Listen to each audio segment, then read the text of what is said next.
Hi, everyone. Erica from On Strategy here. Today's whiteboard tip is from one of our recent CEO interviews on how to create a short but impactful vision. You know, we've talked about it's okay to have a longer vision, and sometimes that's necessary, but it can also be really helpful to have a short, concise vision.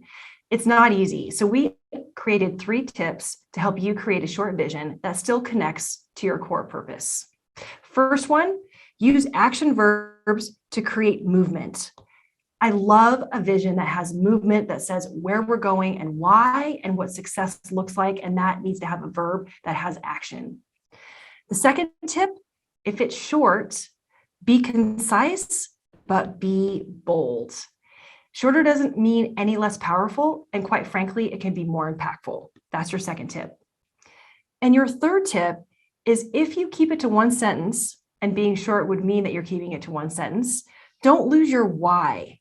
It still needs to communicate where you're going and the legacy that you want to leave. That's your third tip. These tips were inspired by James during his interview in our show, Strategy Stories from the Real World.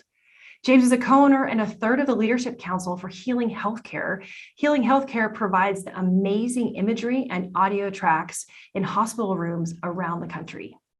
Let's jump into a piece of his interview so you can hear how their concise vision is helping drive their organization forward and, importantly, helping people heal. Leadership has a lot to do with paving the way. Since this series is about bold visions, describe yours for me.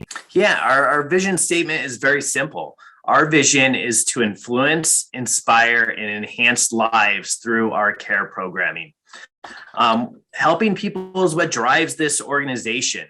You know, they get behind this vision because we're so fortunate to impact tens of thousands of people every day that are going through a very difficult time in the hospital or wherever they are at. And our programming is designed to help them. And there you have it. Don't forget to check out James's full interview in the link in the description. Happy strategizing.